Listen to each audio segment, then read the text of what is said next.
അമ്മ അമ്മ ഏട്ടൻ്റെ അടുത്ത് റെഡിയായി നിൽക്കണം. നീയും കൂടി വാടാ മോനെ. നീ വേണമെങ്കിൽ അതുവഴി ഓഫീസിലേക്ക് പൊയ്ക്കോ. അവര് രണ്ടുപേരും കൂടി ഒന്ന് കണ്ടിട്ട് പോവാലോ. സത്യം പറഞ്ഞാ ഏട്ടത്തിയുടെ ഏട്ടൻ്റെ മുന്നിൽ ചെന്ന് നിൽക്കാനുള്ള ധൈര്യം എനിക്കില്ലമ്മേ. അവരെ പറഞ്ഞതൊക്കെ ഓർക്കുമ്പോൾ എനിക്ക് എന്നോട് തന്നെ പുച്ഛം തോന്നുക. അതുകൊണ്ടല്ലേ ഞാൻ നിന്നോട് വരാൻ പറഞ്ഞത്. എന്റെ കൂടെ ആകുമ്പോ ചമ്മലിന്റെ ആവശ്യമൊന്നുമില്ലല്ലോ. ആ പിണക്കമൊക്കെ നമുക്ക് അങ്ങ് മാറ്റിയെടുക്കുകയും ചെയ്യാം. എന്തെങ്കിലും കുറച്ചുകൂടെയൊക്കെ ഒന്ന് ആര് തണുക്കട്ടമ്മേ. ചൂടോടെ ഏട്ടൻ്റെ കയ്യിരിക്കുന്നൊന്ന് വാങ്ങിച്ചിട്ടുണ്ടല്ലോ. ഓ പിന്നെ അവൻ നിന്നെ ഒന്നും പറയത്തില്ല, അതെനിക്ക് ഉറപ്പുണ്ട്. നീ വരുന്നെങ്കി വാ. ഏട്ടത്തി ഇത് എങ്ങോട്ട് പോവാ?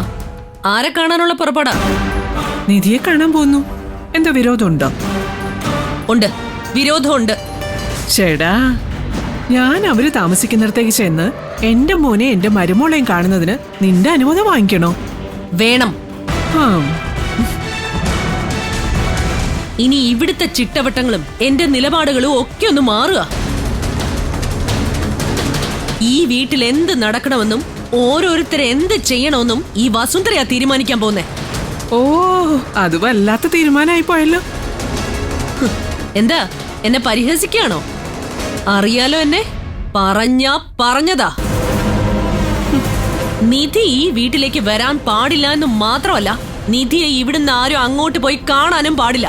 നിന്റെ ഇപ്പോഴത്തെ ഇളക്കത്തിന്റെ കാരണമൊക്കെ എനിക്ക് മനസ്സിലായി.